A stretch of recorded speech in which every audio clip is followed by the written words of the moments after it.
નમસ્તે વિદ્યાર્થી મિત્રો, આજે આપણે કક્ષા 6 વિષય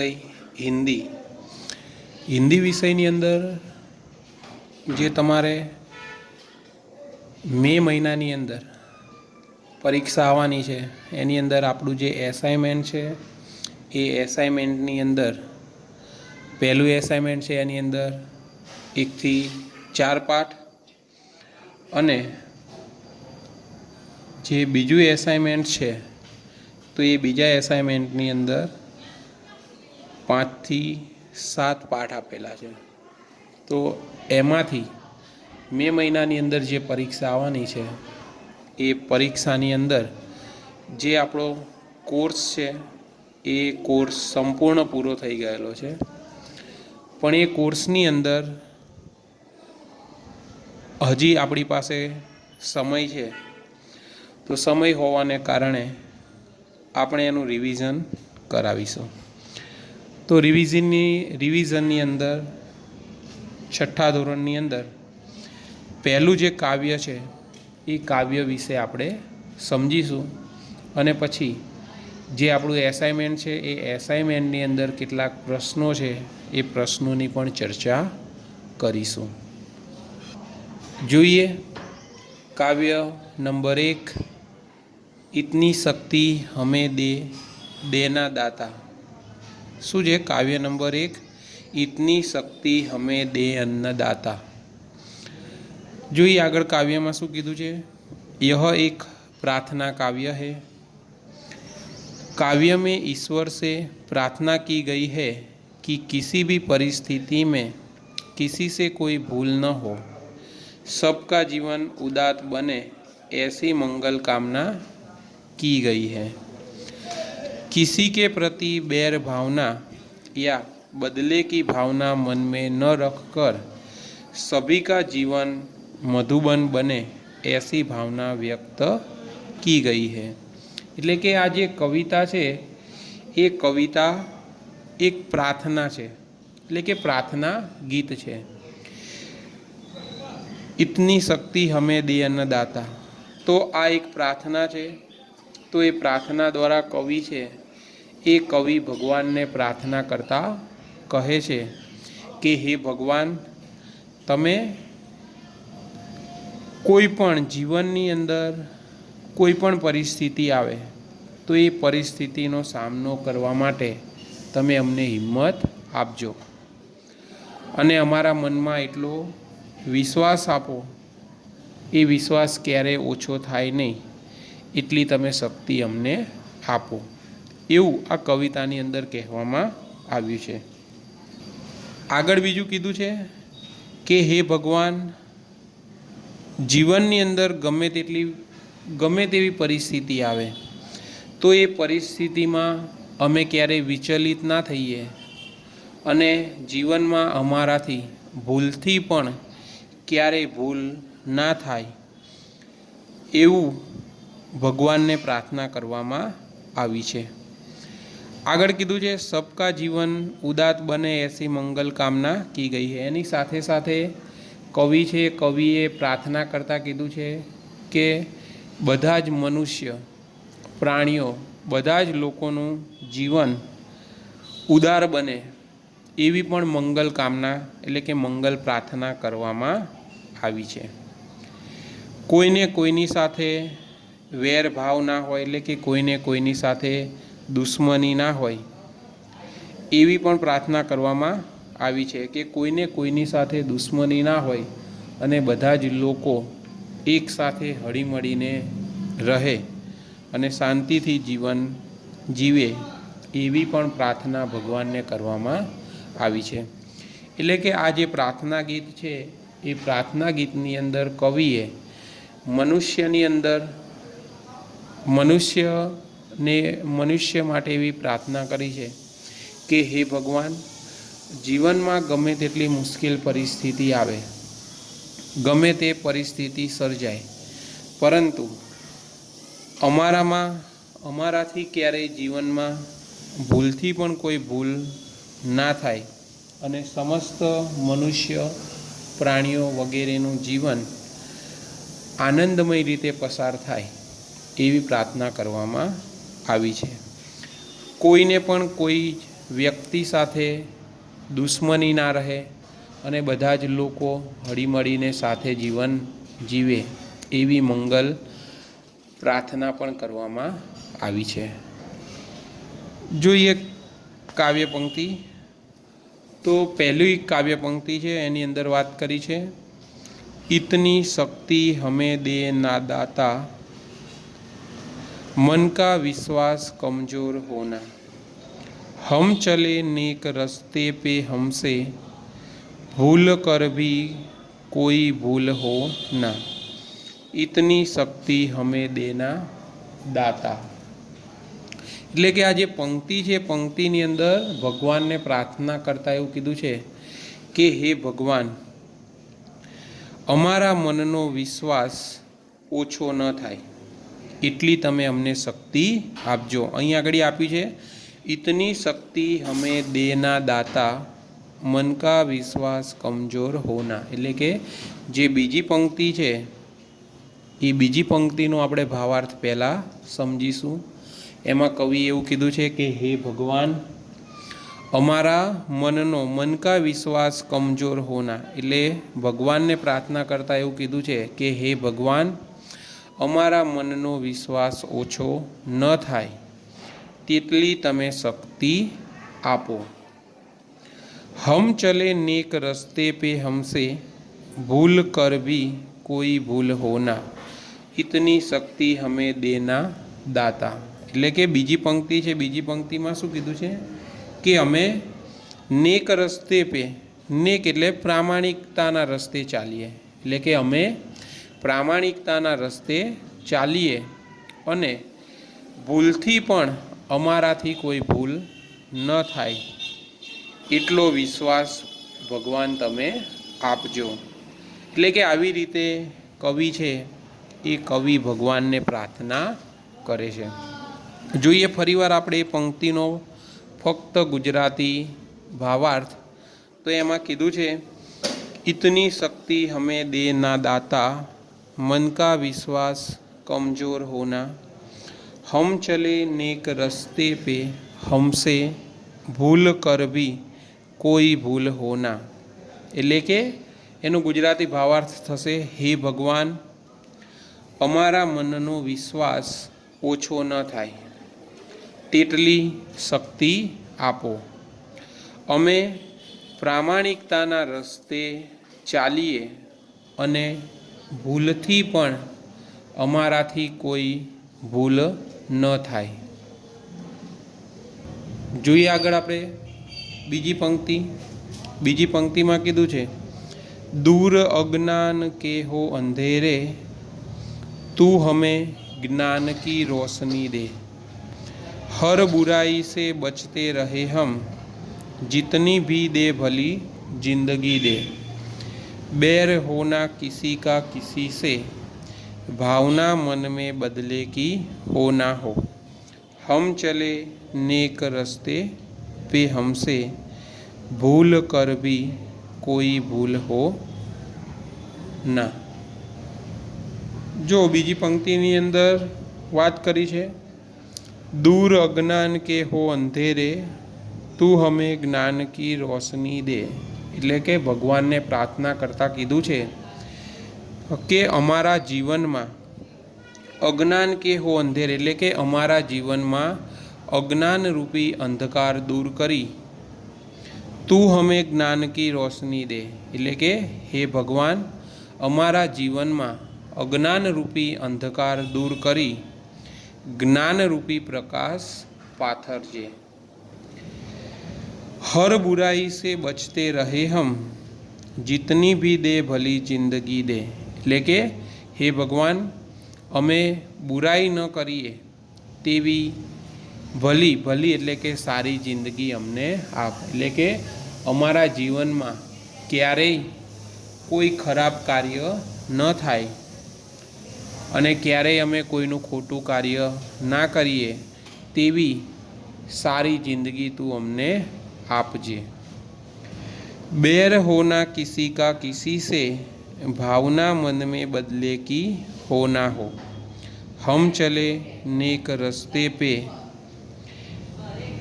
भूल कर भी कोई भूल हो ना हो।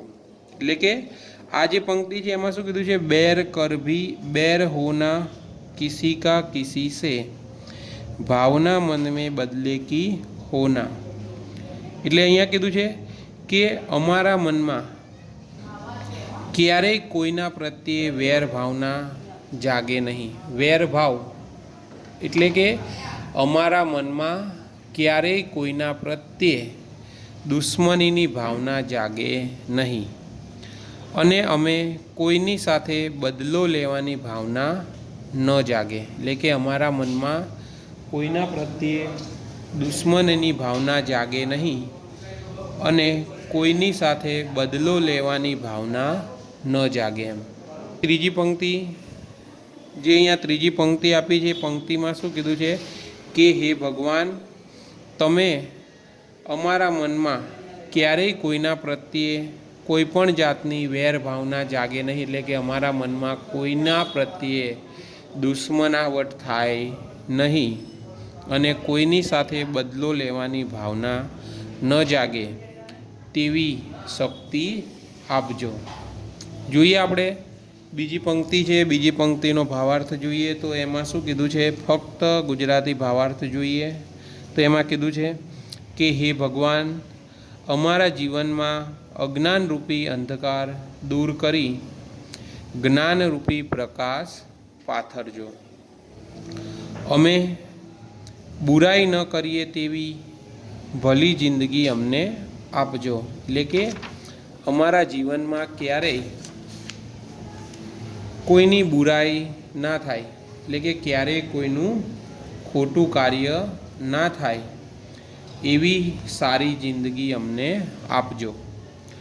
અમારા મનમાં ક્યારેય કોઈના પ્રત્યે વેરભાવ જાગે નહીં, એટલે કે અમારા મનમાં ક્યારેય કોઈના પ્રત્યે દુશ્મનીનો ભાવ જાગે નહીં અને કોઈની સાથે બદલો લેવાની ભાવના જાગે નહીં।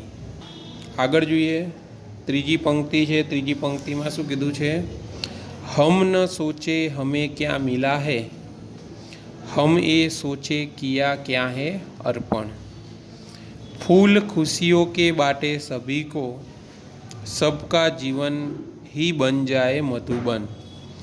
अपनी करुणा का जल तू बहा के, कर दे पावन हर एक मन का कोना। हम चले नेक रस्ते पे, भूल कर भी कोई भूल ना हो।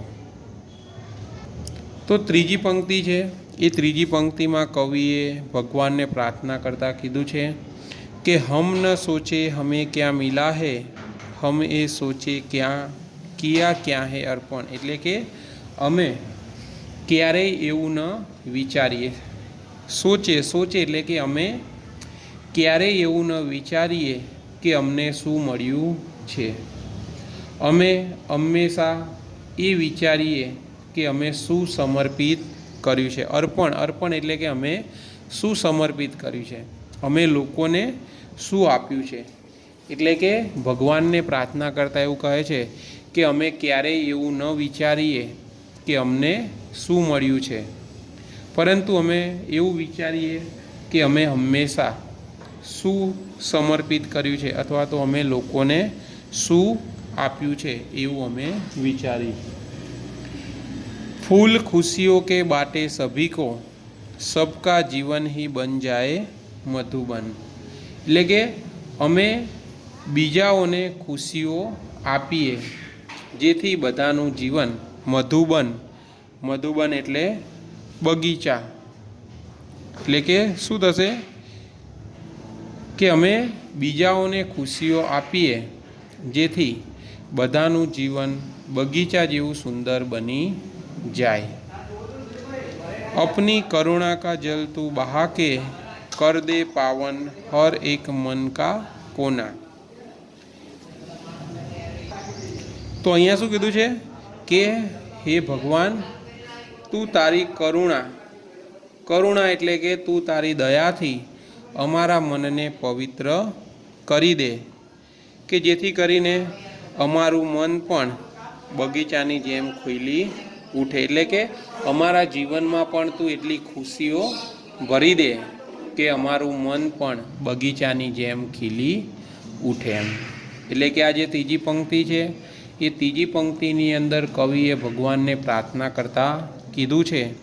જોઈએ આપણે ફરી જ એ પંક્તિનો ભાવાર્થ, એટલે કે ગુજરાતીમાં ફક્ત ભાવાર્થ જોઈએ તો એમાં કીધું છે કે અમે ક્યારેય એવું ન વિચારીએ કે અમને શું મળ્યું છે. એટલે કે અમને શું મળ્યું છે, અમે હંમેશા એ વિચારીએ કે અમે શું સમર્પિત કર્યું છે. એટલે કે લોકોને અમે શું આપ્યું છે.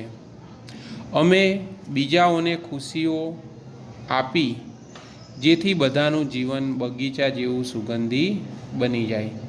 એટલે કે લોકોને ખુશીઓ વહેંચીને અમે લોકોનું જીવન બગીચાની જેમ સુંદર બનાવવા માગીએ છીએ.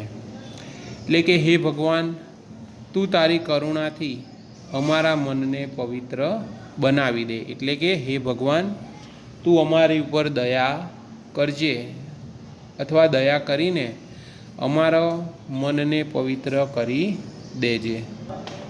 જોઈએ આગળની પંક્તિ છે ચોથા નંબરની, એમાં કીધું છે હમ અંધેરે में है रोशनी दे, खो न दे खुद को ही दुश्मनी से, हम सजा पाए अपने किए की, मौत भी हो तो सहले खुशी से, कल जो गुजरा है फिर से न गुजरे, आने वाला वो कल ऐसा हो ना, हम चले नेक रस्ते पे, भूल कर भी कोई भूल हो ना.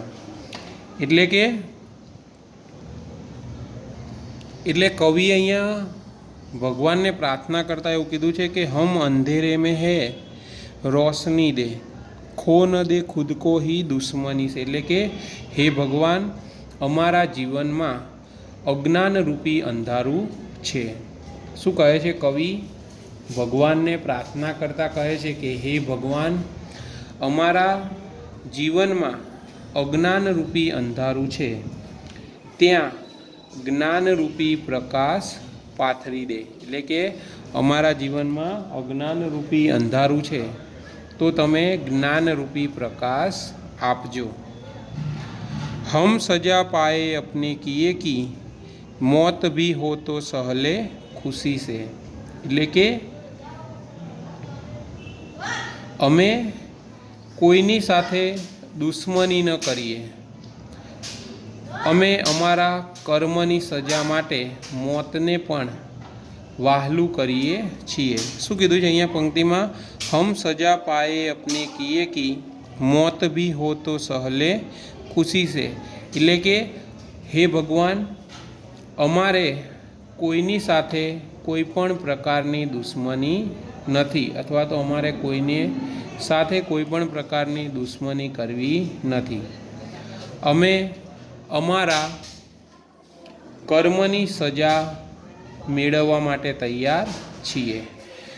જો અમારા કર્મ ખરાબ હશે તો એ કર્મનું ફળ ખરાબ મળશે. એટલે કે અમને જો અમારા કર્મ ખરાબ હશે અને અમને જો મોતની સજા મળશે તો એ પણ અમે વહાલથી ખુશી ખુશી એ સજા મેળવવા માટે તૈયાર છીએ. कल जो गुजरा है फिर से न गुजरे, आने वाला वो कल ऐसा हो ना हो. એટલે કે ગઈકાલની ભૂલ ફરીથી ન થાય અને આવનાર સમય ગઈકાલ જેવો ન બને, એ તમારે ધ્યાન રાખવાનું છે. એટલે કે હે ભગવાન, જે ગઈકાલ એટલે કે જે સમય અમારો પસાર થઈ ગયો છે એ સમય ફરીવાર અમારો પાછો આવે નહીં, એ તમારે ધ્યાન રાખવાનું છે. અને જે અમારો આવનારો સમય છે એ આવનારો સમય ગયેલા સમય જેવો હોય નહીં, તેનું તમારે ધ્યાન રાખવાનું છે. જોઈએ ફરીથી આપણે ચોથી પંક્તિ છે. ચોથી પંક્તિનો ફક્ત ભાવાર્થ ગુજરાતીમાં. તો જે ચોથી પંક્તિ છે એની અંદર કીધું છે કે હમ અંધેરે में है રોશની દે ખો ન દે ખુદ કો ही દુશ્મની સે, એટલે કે ભગવાન કવિ છે, કવિ ભગવાનને પ્રાર્થના કરતા કહે છે કે અમારા જીવનમાં અજ્ઞાનરૂપી અંધારું છે, તો તમે અમને જ્ઞાનરૂપી પ્રકાશ આપી અને અમારું કલ્યાણ કરો. અમે કોઈની સાથે દુશ્મની ન કરીએ. અમે અમારા કર્મની સજા માટે તૈયાર છીએ, એટલે કે જો અમારા કર્મ ખરાબ હશે તો અમને તમે જે સજા આપશો એ સજા મેળવવા અમે તૈયાર છીએ. જો અમારા કર્મ ખરાબ હશે અને તમે અમને મોતની સજા આપશો તો એ સજા પણ અમે હસતા હસતા ખુશીથી મોતની સજાને પણ લેવા તૈયાર છીએ. ગઈકાલની ભૂલ ફરીથી ન થાય અને આવનારો સમય ગઈકાલ જેવો ન બને એવી તમે અમારા ઉપર કૃપા દ્રષ્ટિ રાખજો. આ રીતે કવિએ ચોથી પંક્તિ છે એ ચોથી પંક્તિની અંદર ભગવાનને પ્રાર્થના કરતા કહ્યું છે. જોઈએ છેલ્લી પંક્તિ છે. છેલ્લી પંક્તિમાં શું વાત કરી છે કે હર તરફ જુલ્મ હૈ બેબસી હૈ, सहमा सहमा सा हर आदमी है, पाप का बोझ बढ़ता ही जाए, जाने कैसे ये धरती थमी है, बोझ ममता से तू ये उठा ले, तेरी रचना का ही अंत होना. એટલે કે જે છેલ્લી પંક્તિ છે કવિતાની એ પંક્તિમાં કવિએ ભગવાનને પ્રાર્થના કરતાં કીધું છે કે હે ભગવાન, આ દુનિયામાં ચારેય બાજુ જુલ્મ એટલે જુલમ, લોકો ઉપર જુલ્મ થઈ રહ્યો છે અને અત્યાચાર છે. એટલે કે આ દુનિયામાં ચારેય બાજુ જુલ્મ અને અત્યાચાર છે. સહમા સહમા સા હર આદમી હૈ, એટલે કે લોકો ભયભીત છે. શું કીધું છે કાવ્ય પંક્તિમાં કે આ દુનિયામાં ચારેય બાજુ જુલ્મ અને અત્યાચાર ફેલાયેલો છે, તેથી દુનિયાના સૌ લોકો ભયભીત થઈ ગયેલા છે. પાપ કા બોજ બઢતા ही जाए, जाने कैसे ये धरती थमी है, એટલે કે ધરતી પર પાપ વધી રહ્યા છે તો પણ આ ધરતી કેવી રીતે ટકી રહી છે. એટલે કે આજે પૃથ્વી ઉપર પાપ વધી ગયા છે એ છતાં પણ આજે પૃથ્વી છે એ પૃથ્વી કેવી રીતે ટકી રહી છે. બોझ મમતા સે તું ये उठा ले, तेरी रचना का ही अंत होना, એટલે કે હે ભગવાન, તું મમતાથી આ બોझ ઉઠાવી લે, તારી રચના નષ્ટ ન થાય. એટલે કે હે ભગવાન, તમે અમારા ઉપર કૃપા દ્રષ્ટિ કરો, અમારા ઉપર દયા કરી અને આ જે પૃથ્વી ઉપર જે બોજ છે, બોજ એટલે કે અત્યારે જે અત્યાચારને વધ્યું છે અને લોકો ભયભીત થયા છે, એ જે બોજ છે એ બોજને તમે ઉઠાવી લો અને તમારી જે રચના છે એ રચના નષ્ટ ન થાય. રચના નષ્ટ થાય એટલે ન થાય એટલે કે હે ભગવાન, આ જે સુંદર સૃષ્ટિ અથવા તો સુંદર પૃથ્વીનું તમે જે સર્જન કર્યું છે એ સર્જન નષ્ટ ન થાય. ને તો જો દુનિયામાં આ રીતે દિન પ્રતિદિન જો અત્યાચાર અને લોકોમાં જો ભય ફેલાશે અથવા લોકો ઉપર જો જુલ્મ થશે તો તમારા દ્વારા જે પૃથ્વીનું જે સર્જન થયું છે એ સર્જનનો નાશ થઈ જશે એમ. એટલા માટે કવિ છે, કવિ ભગવાનને પ્રાર્થના કરતાં કહે છે કે હે ભગવાન, તું મમતાથી એટલે કે પ્રેમથી આ પૃથ્વી ઉપરથી બોજ ઉઠાવી લે. એટલે કે જે અત્યાચારનો જે બોજ છે એ અત્યાચારના બોજને તું પૃથ્વી ઉપરથી ઉઠાવી લે અને તારી રચના છે એ તારી રચનાને તું નષ્ટ થવા દઈશ નહીં. એટલે કે સૃષ્ટિ એટલે કે જે પૃથ્વી છે એ પૃથ્વીનું તું એ સર્જન કર્યું છે તો એ જે તારી રચના છે એ રચનાને તું નષ્ટ થવા દઈશ નહીં. જોઈએ ફરી છેલ્લી પંક્તિનો ભાવાર્થ. તો એમાં શું કીધું છે કે આજે દુનિયામાં ચારેય બાજુ જુલ્મ અને અત્યાચાર ફેલાયા છે અને દુનિયાના સૌ લોકો અથવા તો બધા જ લોકો ભયભીત થઈ ગયા છે, એટલે કે ડરી ગયા છે. હે ભગવાન, ધરતી પર પાપ વધી રહ્યા છે, એ છતાં પણ ધરતી કેવી રીતે ટકી રહી છે, એટલે કે આ પૃથ્વી ઉપર પાપ વધી રહ્યા છે, એ છતાં પણ આ પૃથ્વી કેવી રીતે ટકી રહી છે એમ. એટલે કે હે ભગવાન, તું દયાથી, એટલે કે અમારી ઉપર મમતાથી, તું મમતાથી આ બોજ ઉઠાવી લે. એટલે કે હે ભગવાન, તું પૃથ્વી ઉપર આ જે અત્યાચાર ફેલાયો છે એ અત્યાચારને તું ઉઠાવી લે. અને જો તું આ રીતે એ અત્યાચારને ઉઠાવીશ નહીં તો તારા દ્વારા જે સૃષ્ટિનું સર્જન કરેલું છે અથવા તો તમારા દ્વારા જે પૃથ્વીનું નિર્માણ થયું છે એ પૃથ્વીનો વિનાશ થઈ જશે. એટલા માટે એવું કીધું છે કે તારી જે રચના છે એ રચના નષ્ટ ન થવા દઈશ એમ. એટલે કે કવિ છે એ કવિએ અહીંયા ભગવાનને પ્રાર્થના કરતાં કીધું છે કે દુનિયામાં જે પરિસ્થિતિનું સર્જન થયું છે, જો એ સર્જનને તમે લોકોમાં જે અત્યાચારને એવું છે એ અત્યાચારને જો તમે દૂર કરશો નહીં તો જે પૃથ્વી છે એ પૃથ્વી નષ્ટ થઈ જશે, એટલે કે પૃથ્વીનો નાશ થઈ જશે. તો તમે એ જે તમારા દ્વારા જે પૃથ્વીની રચના થઈ છે એ રચનાને નષ્ટ થવા દેશો નહીં. તો વિદ્યાર્થી મિત્રો, જે કાવ્ય એક છે ઇતની શક્તિ હમે દેના દાતા, એ અહીંયા પૂર્ણ થાય છે. તો એની અંદર તમારે કવિતા પૂર્ણ થઈ ગઈ છે. તો એમાં તમારે શબ્દાર્થ છે એ શબ્દાર્થ એકવાર લખવાના છે.